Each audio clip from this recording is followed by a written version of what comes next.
in the culture, I'm Puerto Rican and Dominican. You're Dominican. Mm-hmm. So in the culture, I just feel like I'm from everywhere. you're from, right. But we're raised to be like these strong females, right? Mm-hmm. So like nothing can bother us. Nothing can affect us. If we have our heart broken, we can't let anyone know. We can't cry in public, right? Yes, I grew up the same way. So I'm glad to know that it was not just my family.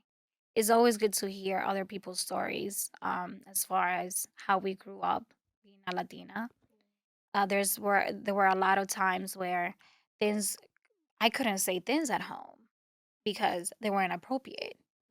But why isn't this appropriate? I'm not feeling well. Well, you don't talk about that. Like talking about depression or anxiety. It didn't even exist. It back didn't then. exist back then, but it existed. It's just that people, they were like taboos. People didn't speak about it. The reason, now going back to the book again, I wanted to touch subjects like mental health because as a Latina, I feel that society downplays mental health as if it's not one of the most important aspects of our lives. And you touch on that. Let me just read from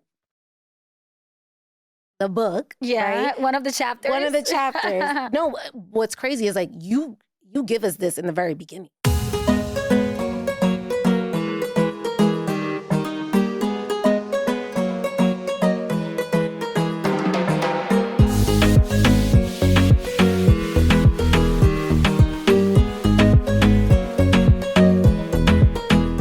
What's going on? Welcome to Growing Up Latina. I'm your host, Alyi V, and joining me today, I have Esmeralda Baez.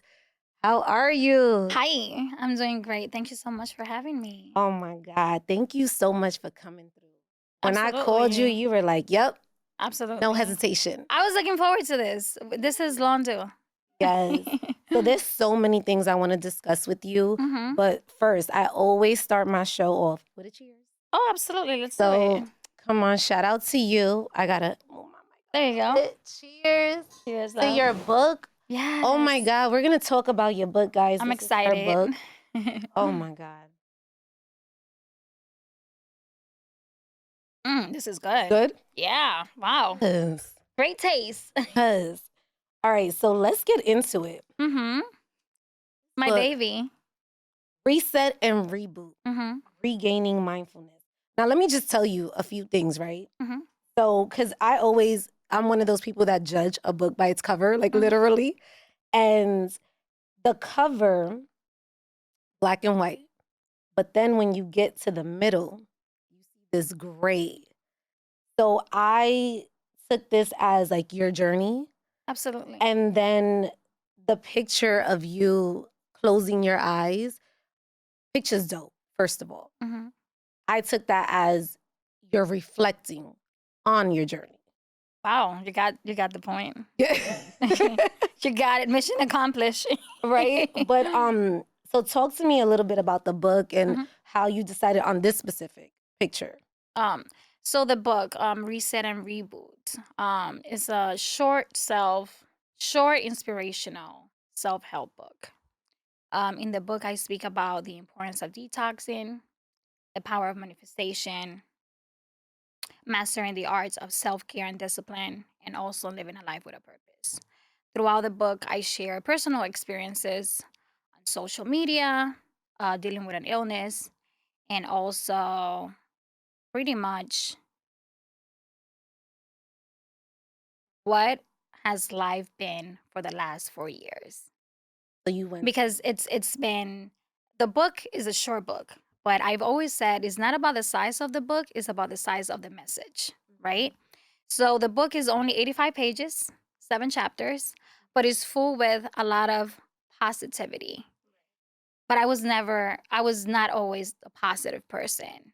I had to go through a lot of things in order for me to get to that point. Back in 2017, this is, by the way, the first time I ever shared this with anyone, right? So we got an exclusive. Yes, you do. So May 1st, 2017, I was diagnosed with a brain aneurysm. I actually had a stroke.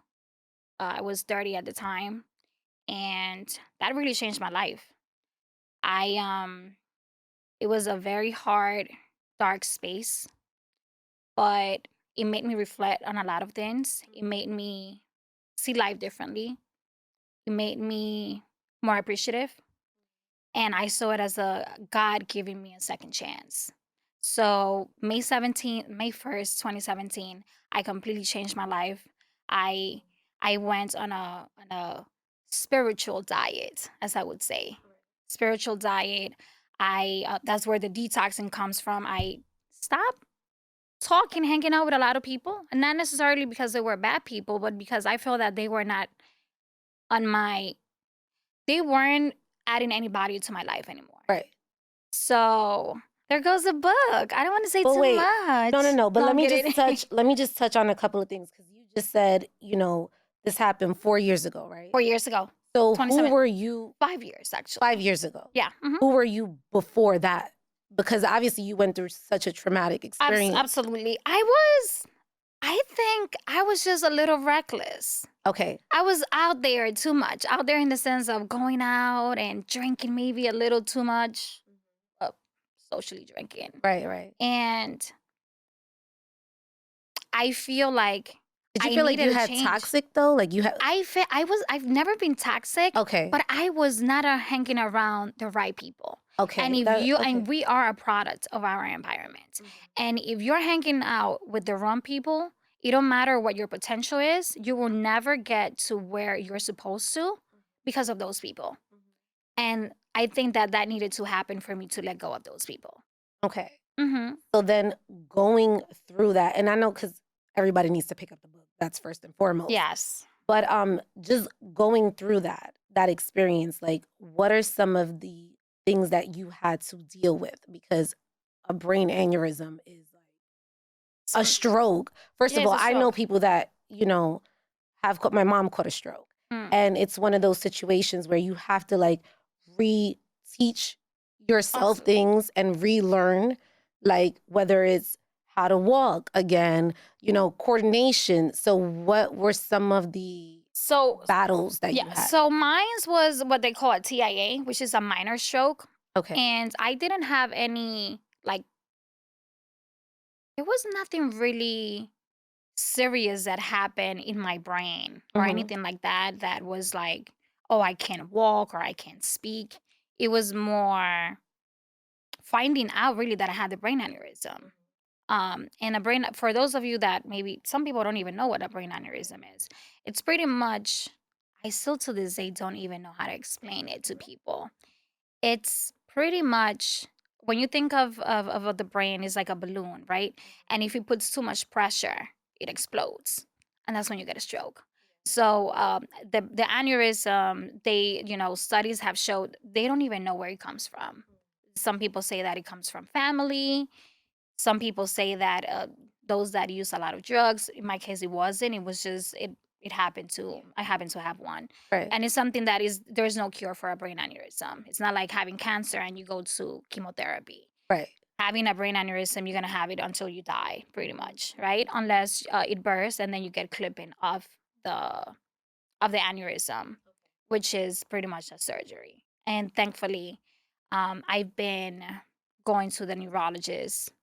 I go to the neurologist probably 4 times a year to get CT scans and make sure that it's stable. Right. And since 2017, it's been stable. It's the same size. It has not grown. So they are pretty confident that I won't have a stroke or I won't die from that.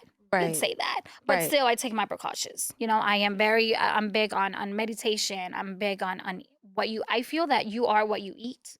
Absolutely. If you eat like shit, sorry guys, you will be looking like shit. Absolutely. So drink your water. I also speak about, I'm very big on keeping your doctor's appointments. It's very important. As hard as it will be for you to find out that something's wrong with you, it's good to know. But see, let me touch on that because growing up for me, like, and I always joke around with my friends because literally I could have anything wrong with me. Like I remember I was riding a bike and I almost hit a tree. Like I was about to hit the tree and I went like this is the tree, this is me. And I turned really quick, I fell. I have a scar that people swear to this day I've had stitches. I've never had stitches Really? in my entire life. Mm. I was gushing out blood, but my mother was the type of mother that was like, wrap it up, and Oh we're not doing boy. that. I guess we have the same parents because My they mother were was the like, we're same not doing way. that. Yeah. We're not doing that. And it's so crazy because you're like, keep your appointments. More importantly, make your appointments, Make your right? appointments and keep them. Yes. And keep them. But growing up, like my mother was not, like we just weren't doing that. It was like, no, everything, we're just gonna wrap it up. We're gonna apply pressure. But we never actually went to the doctor for things, which is like strange, right? It's very strange. And I always like say, because I have a really strong, strict mom Mm-hmm. that raised me to be this type of way. My Mhm. sisters are very strong females. We're very like the alpha, you know? Nice. But I just feel like in the culture, I'm Puerto Rican and Dominican. You're Dominican. Mm-hmm. So in the culture, I just feel like I'm from everywhere. you're from, right. But we're raised to be like these strong females, right? Mhm. So like nothing can bother us. Nothing can affect us. If we have our heart broken, we can't let anyone know. We can't cry in public, right? Yes, I grew up the same way. So I'm glad to know that it was not just my family. It's always good to hear other people's stories, as far as how we grew up being a Latina. There were a lot of times where things I couldn't say things at home because they weren't appropriate. But why isn't this appropriate? I'm not feeling well. Well, you don't talk about that. You know, like talking about depression or anxiety. It didn't even exist. It back didn't then. exist back then, but it existed. It's just that people there were like taboos. People didn't speak about it. The reason, now going back to the book again, I wanted to touch subjects like mental health because as a Latina, I feel that society downplays mental health as if it's not one of the most important aspects of our lives. And you touch on that. Let me just read from the book, Yeah, right? one of the chapters. One of the chapters. No, what's crazy is like you give us this in the very beginning, which I Yeah. love. But you say, unfortunately, our culture downplays mental health as if it isn't the most important thing we should worry about. Physical problems are regularly easy to notice, but mental health issues can take you by surprise. This is a very big issue, especially in the Latin community. It's very big. It's very big. And you and I had a conversation, and I was telling you, like, I was growing up depressed too, right? I was going through real issues. My sister got mugged, I got molested, but it wasn't on the forefront.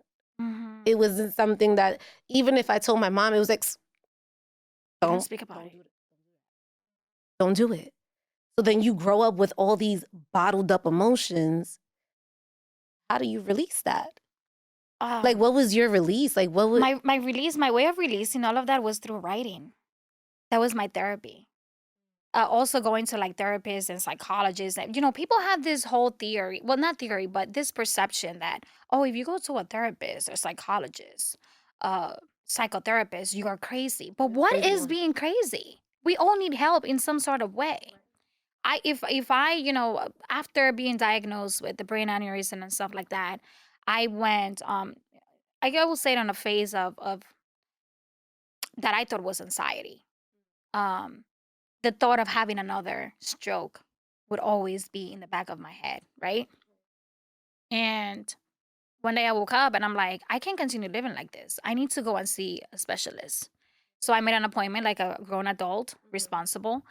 I went and I made an appointment to see a psychiatrist. Then they referred me to a psychologist, then to a psychotherapist. And then they all came to the diagnosed that I was indeed suffering from severe anxiety, but I was also type 1 bipolar. See? what it break that down for So- me even more. So type 1 bipolar, let's say type 1 bipolar is, and I kind of knew I was bipolar. I just knew it. But why? What was giving you the signs? Because the bipolars, one thing with me is I always research. I'm always on Google looking for things. Right. So I'm like, why do I have this? So there were days that I will wake up and feel like I was on the top of the world. Right. Like I'm the shit and nobody can fuck with me. Everything's Nothing. good. Yeah. Everything's great. But then the next day, I will not even want to wake up or like take a shower.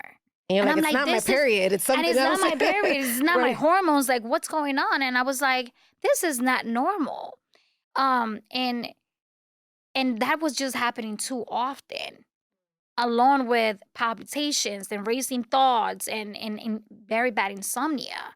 That's what I was like, oh, this is anxiety. But they were like, it's anxiety. But you are also type 1 bipolar, which is the most common one. Let me tell Okay. you something. 90, well, not 90, but I will say 78% of the population right now has a mental illness and they are not aware of it. Or maybe they're Because aware and they don't even want to do anything about it. and that is a problem. Right. That is a problem. You need to be responsible when it comes to your mental health. If you want to be in a good state of mind, you need to take care of it. If Absolutely. not, you will never be in a good place. I feel that I am the way that I am today, so positive, so inspiring, because I knew that I had a problem, and guess what I did? I looked for help, and I What, got the what, help needed. what about your family? Like, how were they? Were they supportive of this? Like, My family is like in their own world. right. I get it. My We have family the is same like, family. I'm gonna tell you Right. something, and I don't know how this is gonna sound, but my family really, my family is knowing more things about me now because of the book. They Mm, didn't even know about the bipolar, the aneurysm. They had to know because I've been dealing with it for 5 years. right. But other things, they are not. It's like a taboo for them still. Right. And my parents are really old too. That's another thing. I Which don't know if means I'm they're supposed to old say school. old school. You know, they're They're in their old school. 70s, Yeah. so they don't understand a lot of things, and they're like, "Oh, what? You're not bipolar? Oh, you're going to the doctor, and what they're doing is they just charging you money because it's a business." That's how they Right. think. They don't even go to the doctor. I was before we had the interview. I was telling you about my mother, 5 6 years without going to the doctor. They think that tea and soup cures That's it. everything. Yeah, Ponte and Vicks. prayer and Ponte prayer Vicks. and Vicks. Go to sleep and put some Vicks, and you'll be fine in the You'll morning. be fine. And that's it. And it's crazy because I'm telling you, I had the same issue. And I have, well, kind of the same, but not the same. Like, Mhm. my family judges me by Instagram. Oh And I'm gosh, like, let's don't not do talk about that. Instagram. I'm like, don't do that. Don't judge me by that. And I'm like, you think that it's like all glitz and glam, but I'm really going through something. Like, Mhm. I'm really going through But you don't something. even post anything crazy on social media. No. But I also don't post if I'm going through something that's not so good I either. see. Okay. Like, I don't really, I'm not as transparent if like I'm having a bad day or Mm. something didn't go my way. I'm not saying that. I don't know I think why. I'm the same way. I just feel like once you open it up to social media, because I feel two ways, right? Like, I want to be transparent. I want to be this person that, if I'm having a bad day, share it with the world. Fuck it, Mhm. who cares? But then I'm also like, okay, once I put it out there, I'm also now opening up the door for people to like tap in. And it's like, I don't need you to subscribe to like my feelings right Absolutely. now. Right. I feel the same way. So, I'm very careful with what I post on social media because one thing with me is you get to see what I choose to show, which is my absolutely. work.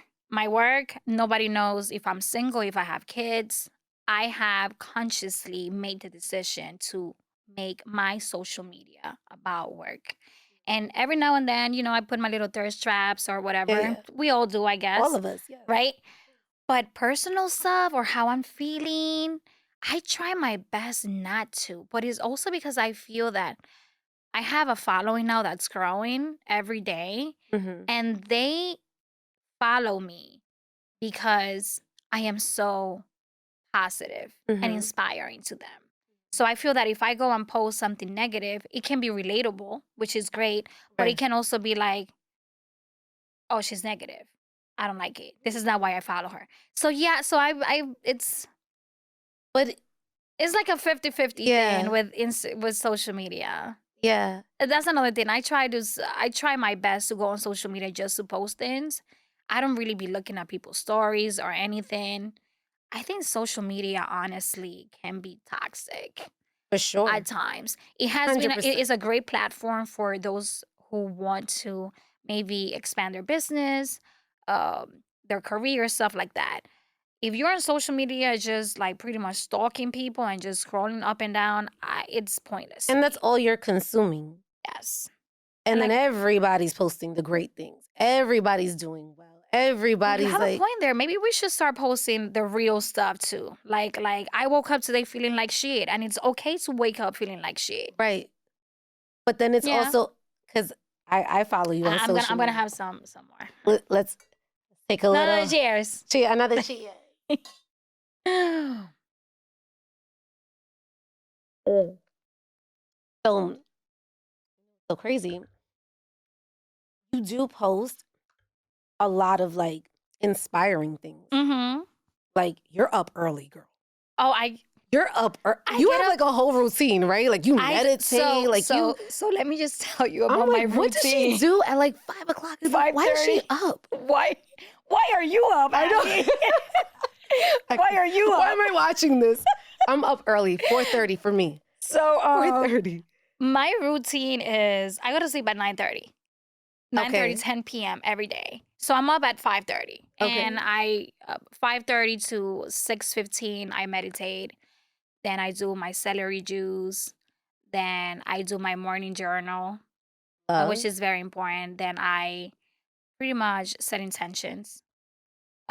Once or twice a week I not meditate, I fast for 24 hours. I think it's very important. I see Like nothing, like no, just water. just water. Just water. Okay. I see the body as a computer. If you think about it, if you leave your computer on for 6 months, what's gonna happen to your computer? The battery is gonna fucking Crashes. That's it. It's done. exactly the same thing happens to the body. So at some point you need to reset and reboot the body. So I do it once a week or twice, depending on how I feel. The most I've done was 72 hours without it, and I was like, I need to eat now because I feel like I'm about to faint, right? But I'm up really early in the morning. I try to have very productive days every day, whether it's regarding work or it's personal. In my personal time, I love to do artsy stuff. Go to art galleries, write, museums, stuff like that. And then obviously on the business aspect, I do PR. PR is it's fun, but it's a very Don't- challenging job as well. But you just downplayed everything you do. Yeah. This is what I read. Yeah. Let me. Esmeralda is a Latina entrepreneur, Yeah. author, Yeah. music executive, and businesswoman. Yeah. Her work has been featured in over 50 national and international magazines. Mm. She is an active member of the Recording Academy, Yeah. Forbes the Culture, a volunteer for the Mental Health Foundation. Mm-hmm.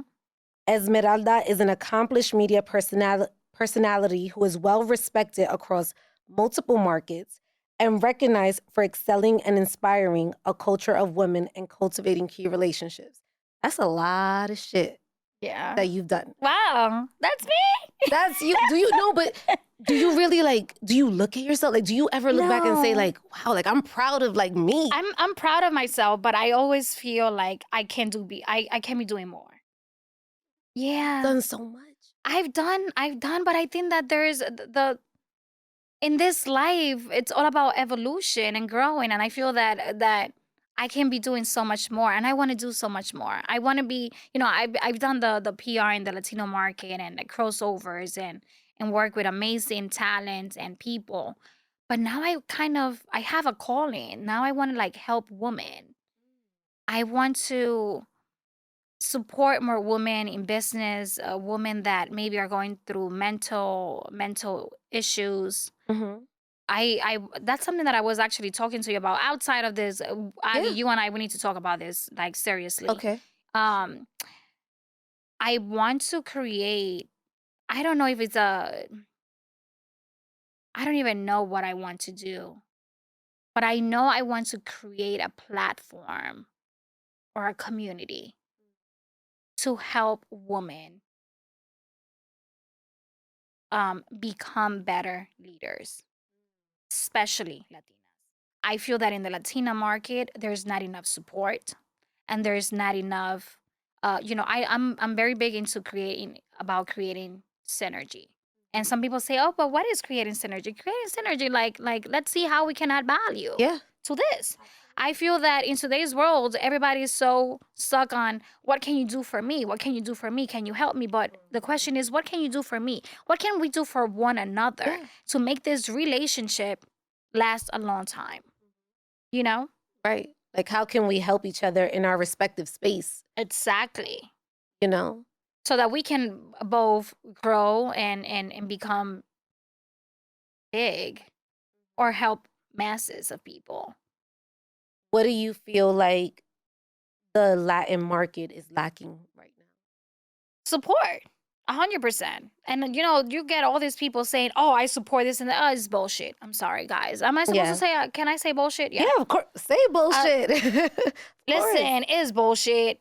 Oh, I'm going to call you. I'm going to plug you in. But they're not doing shit. It has happened to me. And I'm going to say something too. And I'm sorry. I don't want to offend anybody. But in this industry too, as a female, it's fucking hard as fuck. It is. Because guys, there's executives, I'm not personally, I've been blessed, it hasn't happened to me, but some people, they feel that because they have power, they can play you as a female and they promise you things. They're gonna help you and they don't help you. They don't. They're setting out dreams. I don't sell out dreams. I tell you right off the bat, I can help you or I cannot help you. Leave me alone. Or I'm gonna try. But trying leaves room for failure. So I either say yes or no. I love that. And that was the reason why I started this show. Because I felt like who is supporting us? Who is seeing us? Like, this show is so we can be seen. We can be heard. We can live out loud. Because I feel like, where are we in this space of like thousands of people? I feel like we're lost. Honestly. Yeah. And there's so many of us. And like, we're dope. And we're dope. But I think it's okay to be lost. The problem is, how long are you going to be lost? Are you going to be lost for 5 years? Or are you going to be lost for a couple of months, which is okay? The problem is that too many people are out here lost and it's just for too long. And then it's like you're wasting time. If you're lost and you're trying to figure it out, it's completely different because I've been lost. You've been lost. You just said it. I've been lost many times. But something in me, it's like, you need to figure shit out. Because you have a purpose. I have a purpose. And that's the thing. There's people out here that do not.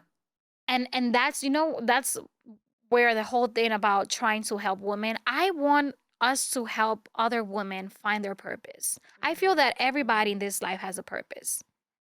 What about the people that don't know what their purpose? Yeah, that's hard. That's hard.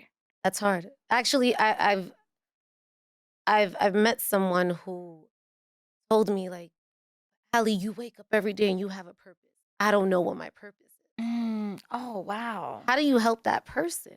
I didn't even know what to say to her. I'm here speechless because I don't know what I don't even know what I would say to them either. Because purpose is not like, can you give someone purpose? Like, for instance, let me just say this.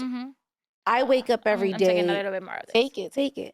I wake up every day, right? And my purpose is myself, number one. Like, I am my purpose, right? There's fire inside of me. But then I wake up for my mother, for my nieces, for my nephews, for this show, but there is something inside me that keeps me going no matter how many times I fail. But what about the people that just can't get up? You have a drive. That's what I call drive. I have a drive. You have a hustle mentality too. But sometimes that messes me up as well, right? Because I'm out here hustling. And then it's like, okay, you got to take a break. So you know what I do throwaway Saturdays. Every Saturdays, I throw my day away. I don't do anything. I don't answer my phone. I'm not doing anything. You call it a throwaway Saturday? I call it a self-care day. Love that. Self-care. Right. We need it. It's a must. It's a must. self-care, whatever it is. Turn off your phone, take yourself to a spa. I don't know, take yourself to the movies, to a nice restaurant for you, for yourself, Absolutely. and no one else. That's how do you call it? Throwaway Saturday. Throwaway Saturday. I Is that like your that Sundays? though. Are you like on some self-care Sundays? Oh, I do it. It's whatever day it's It's convenient. whatever day I wake up, because I'm very like, Yeah. if I wake up on a Monday and I'm like, today's self-care day, This is what it is. it's today, and then It's next week today. it might be Thursday. So I don't have a specific date or a time. It's just whenever it's whenever I feel it. Okay. Mm-hmm. In your book, Reset and Reboot, Regaining Mindfulness, you talk about stigmas. Mm.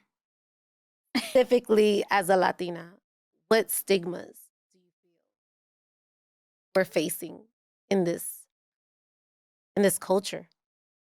Because there's a lot for us, I feel like, right? Have you been faced with any? Oh my God. My accent Oh, is always something. oh no, hold on. Let's. That's a whole stigma. My accent. You don't even have an accent, Allie. Stop it. Oh, Yo. a stigma, definitely my accent. But in school, everybody called me Rosie. Why? I swear to God, they said I sounded like Rosie Perez. Oh, really? Oh, but that's nice, a compliment, because Rosie Perez was, shoot, yeah. I know. I can't wait to meet Rosie. I'm gonna be like, they called me you. Oh, that is so nice. Yeah, yeah. But that's like, for me, that was like a stigma. And then also that we're loud. Latinas are loud. I'll tell you this much. Those, I share the same stigmas. Okay. People always with the accent. Oh, where are you from? That accent, where is it from? Oh, wow, you're so loud. And I'm like, okay, like, what does that mean? Or I even, I don't know if this is gonna sound racist, but even like, oh, you are like dark skin. Like, what, like, are you Latino or are you like black? Like, I don't know if those are questions that you ask people. But you know what? Or my hair. Your I hair. have really curly hair. Oh, is that your hair? Or is that a weave? Like, is it yours? Yeah, and I'm like, I don't understand the question. Sometimes I just play dumb. Right. And I'm like, what are you saying? I don't know. Is your hair yours? Right, right. Like, what am I supposed to say? It's crazy. Or this whole segment too, that Latinas, Puerto Ricans, Dominicans, especially Dominicans, oh, you all have your bodies done. You all fake. I hate that. Dios mío. I hate that. Listen, just stop it. Whatever makes you happy. You know what's, for me, it's because I'm Puerto Rican and I live in the Bronx. So they're like, you must be crazy. Puerto Rican and you live in the Bronx, you're crazy. Really? Oh, yeah. I get that all the time. That you're wow, that is horrible. You're Puerto Rican and you live in the Bronx, you must be crazy. Oh, well, when I was in Uptown, and I used to tell people, oh, I'm Dominican. Oh, you live in the Heights, right? Or you live in Dykeman. But automatically. Why do I have to live in Dykeman or Washington Heights? Like, I can't live anywhere else? No, you look like you live there. How do we look like up there? So I tell them it's the equivalent of someone, like, when you speak what I say, quote unquote, intelligently, and they'll say, you sound white. I'm like, what does that mean? Oh, boy. You get that too? Yeah, you sound white. I'm like, I'm talking intelligent, smart. Like, I never get that. What does that mean? I got that growing up. You sound like a white girl. I'm like, what is that? Yeah. I don't know what that is. I'm using words. You have I read the dictionary. You have an accent, but you sound like a white girl. Like, I never understood that. And it's crazy. But one thing I will say is I never wanted to be anything but Latina. Ever in life. Please, high five to that. Come closer. I never, kid you not. Yeah, me too. I've never felt. I love the skin I'm in. I embrace my roots. And I don't even consider myself Latina. I consider myself Afro-Latina. Because when you think about it, Dominicans, we have like African descent, right? Whether you're white, light skin with blue eyes, you're Afro-Latino, okay? And I embrace it. I love it. I think that I am the way I am today because of the way I was raised. At the time, I didn't understand because my parents, they were, they raised me the best they they could. But now, as an adult, embracing my race, I am proud to be Latina because I feel that we are so strong. So strong. We are so fucking powerful, man. And we can be even more powerful if we Together. stick together a little bit more. But yeah, I love being Latina. Ooh, Why I got wouldn't emotional with you? that one. Growing up Latina. Come on By the way, now. let me just tell you, I love the fucking set. Thank you. You did great, and this is amazing. I love it. I'm very glad to be here today. More So, more for me. more, By yes. the end of this interview, I'll be fucked up.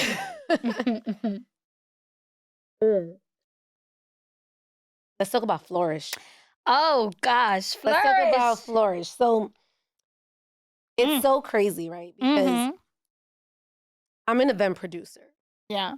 And I tell people all the time that, because everyone is always asking, like, why? Like, it's not like I grew up saying, oh, I want to do event. Never. But this industry's hard, and you know that, right? And I never got invited to not one industry party. And I was outside. I was on. You didn't get invited? Girl, I was on Sirius XM radio, and I interviewed all the celebrities. Not one person. They would invite everyone else. And they wouldn't invite you? They would not invite me. Why? Why you think was that? I felt like maybe it was my followers. Maybe my followers didn't, I didn't have such a high following on Instagram. Because, That plays a big part now. Oh, boy. It was weird, but I told myself, because at first you go through emotions, right? You get upset. Oh, absolutely. It's natural. Right?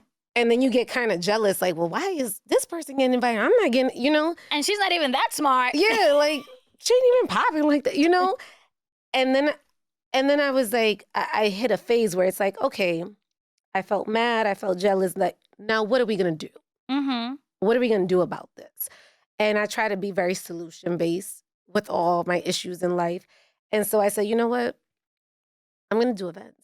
And I'm gonna do events for whatever you think the popping person is, I'm gonna do their event. And guess what? You're gonna come to my events. Oh, that's a powerful move. So that's I don't ever have to wait for an invitation. As a matter of fact, I'm inviting you to my seat at the table. Pull up a seat. Because because I feel like the message for me is never like, you can't sit with me. It's so crazy that you're mentioning that because in the book I mentioned that I had to create my own table. Yes. I had to create my own PR firm because I felt that nobody was really gonna hire me. I tried and you don't have the qualifications. What does that even mean? Yeah, you don't have the qualifications. Well, you're probably overqualified. You know what I mean? Or at the time, you don't have the qualifications. Or do you think you can really do well in this company? And I'm like, maybe those. And then I took it personal. Then I understood that in this game, in this industry, you don't take anything personal. It's one of the 4 agreements. Never take anything personal. People are dealing with their own demons, and that's their problem. So what I did was like, you know what? I spoke with God. And told me, so crazy saying this. No, right? He no, told listen. me that the reason why I never got the opportunity to sit at those big firms was because he wanted to push me. You got a calling. You got a real calling. I think it was a revelation. And that was in 2018.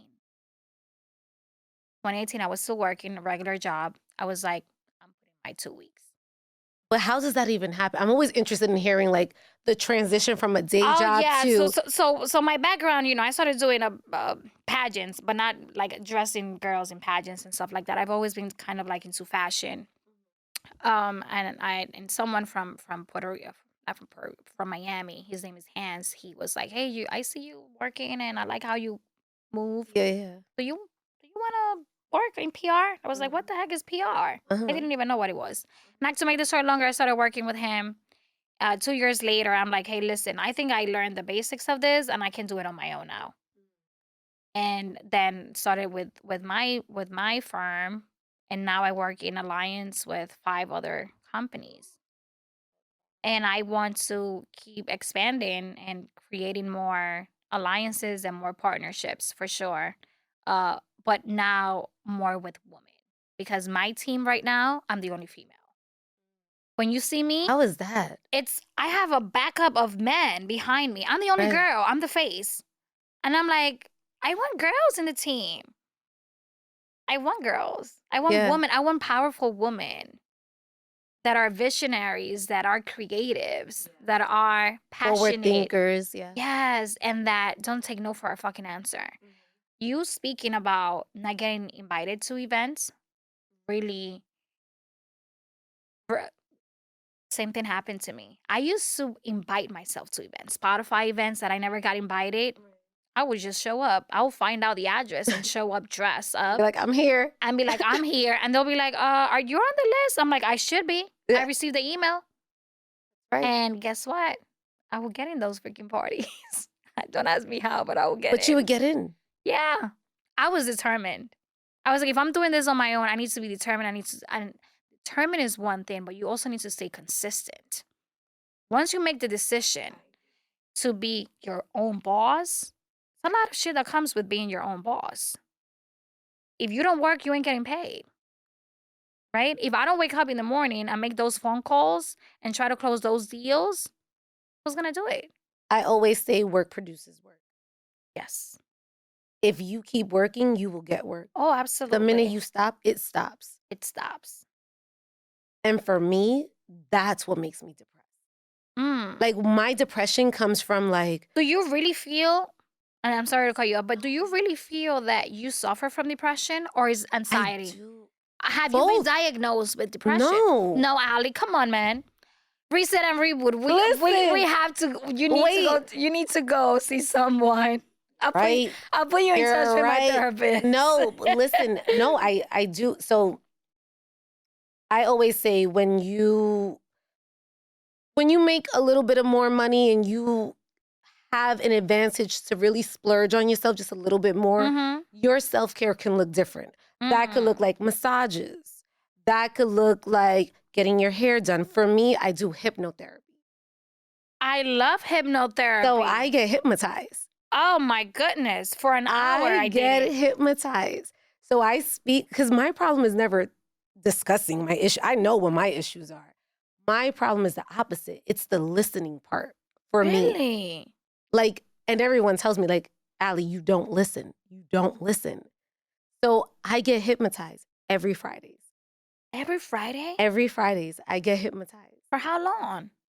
40 minutes. For 40 minutes session. For the first 30 minutes, we discuss whatever. Right. You know? I did it once, but I don't think that was enough. That's why I'm like curious to know now why you do it every Friday. Because I listen to the recordings every day. The recordings of what?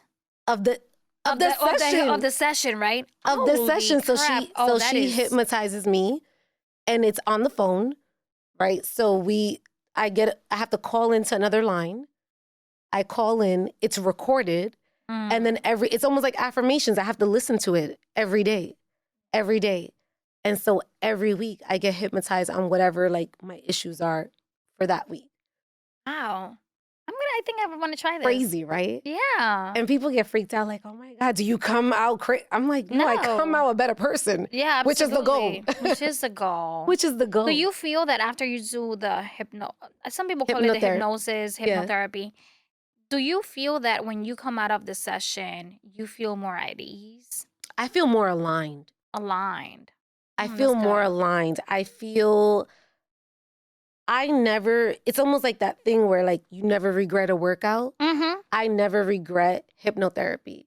I never regret like spending money on self-care. Ever. Me neither. And I just feel better. I feel lighter. the food thing is a real thing for me because I'm a Uber Eats girl, and that's horrible. It's horrible. Girl, I will Uber Eats mango. Like, who does Oh that? my God, mango. Oh. The tres golpe? Yes. Oh. But why? I'm going to get that tomorrow. I do that. And it's so, and then I find when I cook for myself, I feel better. You do. I do. Absolutely. You know, actually, it's been proven by me. It's been proven by me. Yes. I no longer eat outside. I try my best not to eat as much outside. One, you don't know what type of ingredients you're using for the food. That's a fact. Right? That's a fact. And what gives taste to food is salt. Yes. Everything is high in sodium. So, okay, so now here's my thing, right? So then you don't eat concon. No, I don't. I don't eat concon, for sure. I eat the rice every now and then. You call it concon, I call it pegao. Pegao, yeah, right. The same thing. Which is like the bottom of the rice, yes. right? I used to like it with the habichuelas. Yes. Wait, why are we oh my God, the concon with the... Oh my God, with the red Mommy beans. will fry an egg and everything. The egg. Let's not talk about the fried egg and the ketchup. I forgive my mother, though. I really do. I need some of that right now. I really do. And can I tell you, that's the best hangover food? No. That is good. But guess what is also very good? What? Hangover food. The cachapas. Cachapas.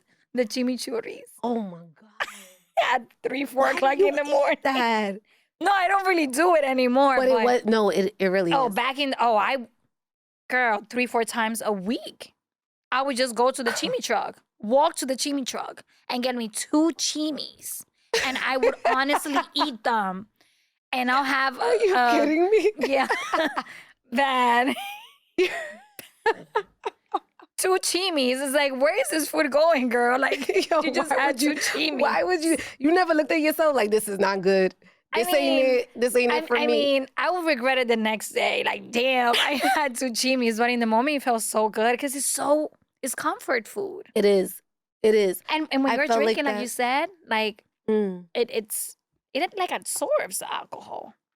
It really does. It's so much food. It really does. But that concon. Girl, even down to the candy. You know, I would go to Puerto Rico and get like the dulce de coco.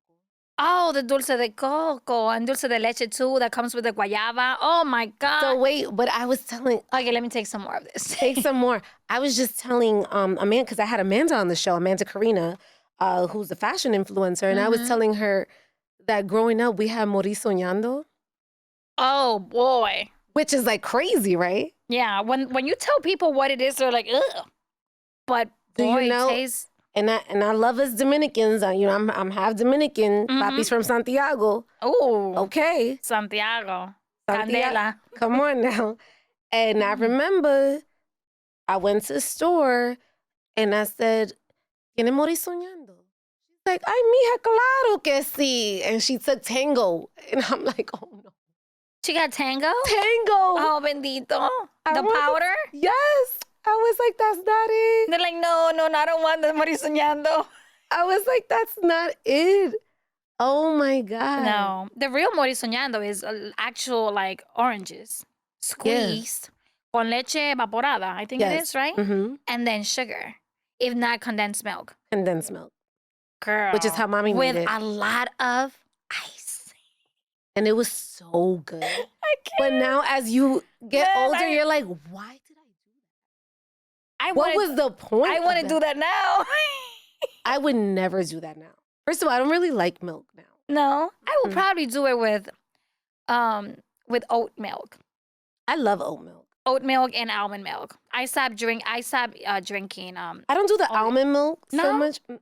Oat is the healthiest ever. Is it? Is it better than skim? Like what? Like is it skim or oat? Like I don't even know. I don't know. Well, my personal preference is definitely oat or almond. I can do the other milks. I just can't. But yeah. So, what is the best thing about being Latina? Ooh. That we're spicy. We are. We're spicy. We're fucking fire. We are spicy, and we can be toxic, but like a good toxic. If that makes sense. Yeah. I sound crazy right now. No, I know what you mean though. Like, I'm pretty sure you dated a guy that you probably drove crazy, but he always came back. Yeah. Right? Man. I don't know. That's a what whole people- nother topic. That's for another session. Right? With Growing Up Latina. I know. We got to bring you back. What would you say is the most difficult part? Of being a Latina? I think our character. We have very strong characters. At times, it can be person. I can only speak on my behalf, right? Sometimes I feel it's hard when I'm not able, people are not really able to understand what I'm trying to say. So I don't know if that will. What you're trying to say, like the message that's coming across, or Yes, sometimes I say things and I don't mean it in a bad way, but it comes out very rough. Okay. So I think that will fall under character, right? Mm-hmm. Or maybe my way of speaking. So that has been hard for me. It's giving the language, right? Because that's like a thing too. In Spanish, English is my second language, so I'm But like. there's certain things that you can only say in Spanish. I always tell people. And that's the problem. There's certain words that no matter the English translation is not it. It's not it. Sometimes I'm having conversations with people and I'm trying to say it. I'm like, I hold it there. Like, like fuck it. Like, this conversation is over. It's done. But I don't think there's any bad. What was the question? What is the most difficult part? What is the most difficult part of being a Latina? You know, for me, I think that we are hot and everybody wants us. That is difficult. And not everybody can have us. That is difficult. I'm kidding, guys. No, that's difficult. I mean, it is difficult. Not everybody. No. We have standards. We do have standards. What do you think is more difficult? I want to know what you think. I don't know, because I always feel like the concept of like, as a Latina, I don't want to break down doors anymore. I would love to see the doors being open. Like the queen that I am. Absolutely. You know what I mean? Be like in a pedestal here. Yeah. I mean, that's what it's given. That's what we want. Because I just feel like we are just trying to fight this fight. I don't want to fight anymore. We're going to continue to fight because that's what we do. I mean, come on now. It's in our genes, I think, just to fight. We're fighters by nature. It's in the blood, but I think that's like the most difficult part, that we're still fighting. We're still fighting. And there's by the way, there's like a bunch of different races that are still fighting, but I just feel like we're just fighting for this, like, for like what's next, the next level. And it's difficult. It's difficult not being heard. It's difficult not being seen, you know? Mm-hmm. And it's difficult being overlooked. Like, why? Overlooked. Because we are overlooked. We are overlooked. And there's like powerful people in positions to make powerful moves. And they're Latinas. And they don't. You're one of them. Yeah, well, yeah. You are one of them too. I feel that we are both. We are two divine feminine forces. And we are not even close to where we will be in the next 2 years. If we continue striving for greatness, continue trying to create more opportunities for other people, we can be in a position of mentoring. That's what I want to do in the future. And that's the real change. That's when the real change happens. Yeah. I want us to, and when I say I want us is because I see it in you too. Like, we are both in our 30s and stuff like that. So we are not young girls, right? I want to see, it hurts me at times when I see my young nieces, 12 and 11, and they are so stuck in this social media world now and talking, oh my TikTok. God, I can't wait until I'm 17 so I can get my boobs done. Like, no, girl, you should be thinking about what college you're going to, right? I want to start helping. I want to start getting involved in the developing process of helping young girls. I don't know what age, maybe teenagers, because teenage group is a very hard That's age. rough. It's 13 to 17, right? Those 4 years are really rough. You don't even know who you are. You don't know what you want to do. You don't know who you are. You said it. You don't know who you are. You are pretty much like at that age, I feel that you are just experimenting. You are trying to figure it out. What am I? What do I look like? Wh- What I want to be? Am I a follower? Am I a leader? What am I? Who am I? It's tough. It's tough. It's a very It's tough. tough. I gotta say, high school for me, it was fun, but it was hard Mm. because I went to performing arts high school. Oh, I see. So it was creative. It was dope in that Uh-huh. sense, Uh-huh. but it was hard. I struggled a lot. And then when I got to college, I was like, "Ugh, there's no subject. I was like a liberal arts major for like ever before I actually declared a major. I was the same. They're like, liberal you have to arts. declare a major. I'm like, English? Sure. Like, sure, let's do English. Because I really wanted like some sort of like entrepreneurial subject or curriculum in there, and they're just. And you felt that English was the only one that was able to kind of like I fall like under to that read. category? Yeah. I like to read. I love writing. Mm. For me, Okay, so when are you gonna write your book? not ready.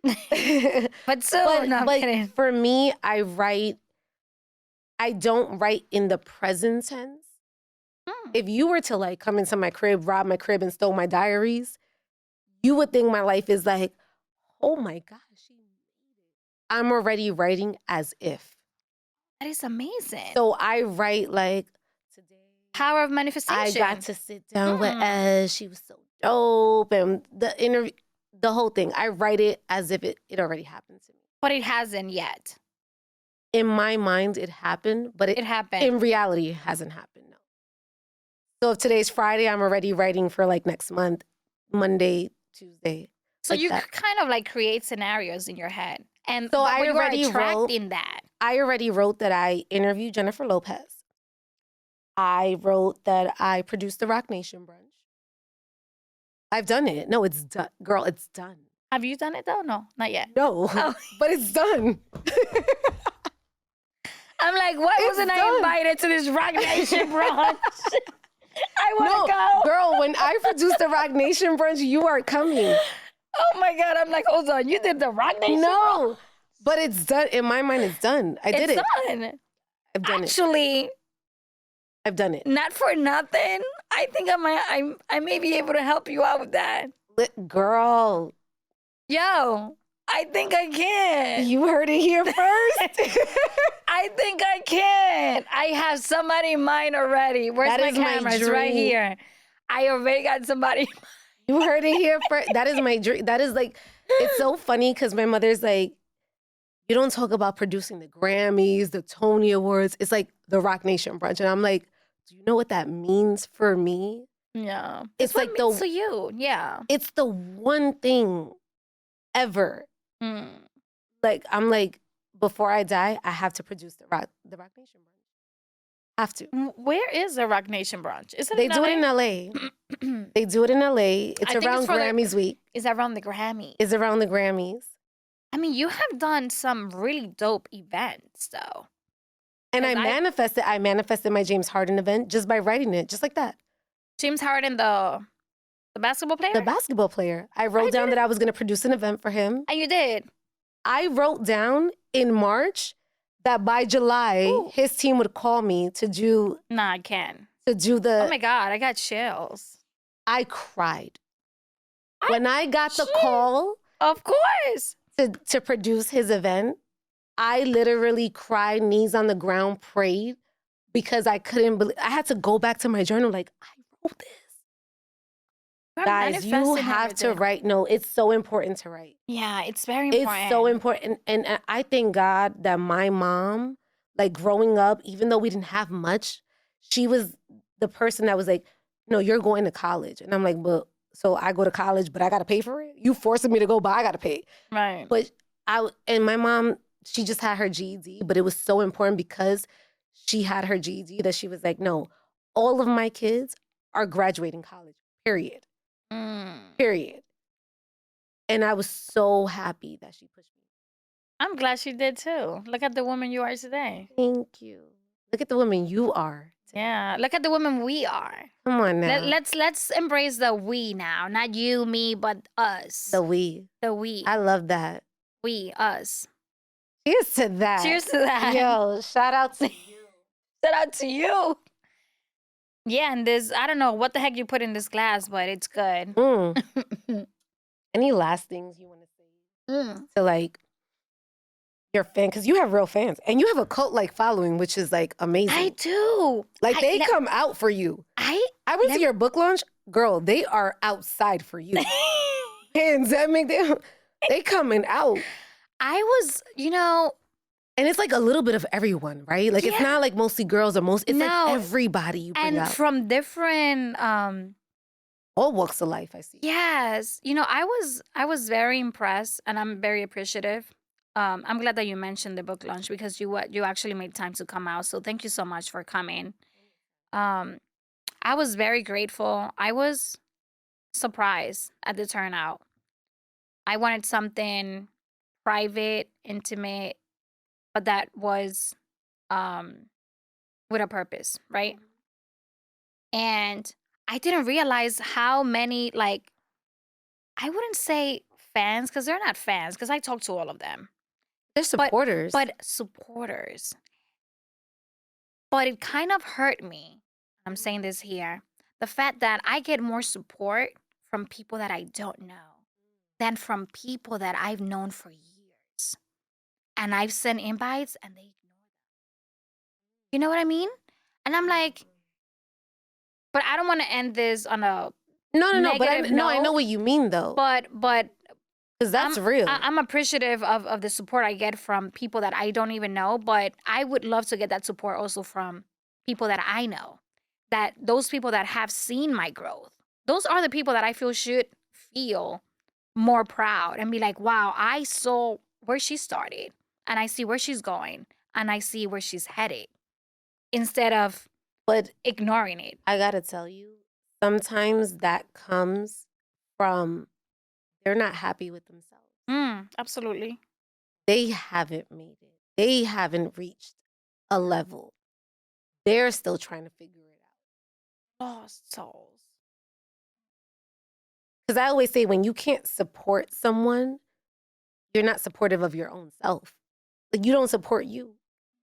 Because why can't you extend that support? Wow. Alyi, that is powerful. And that is so true. Therapist.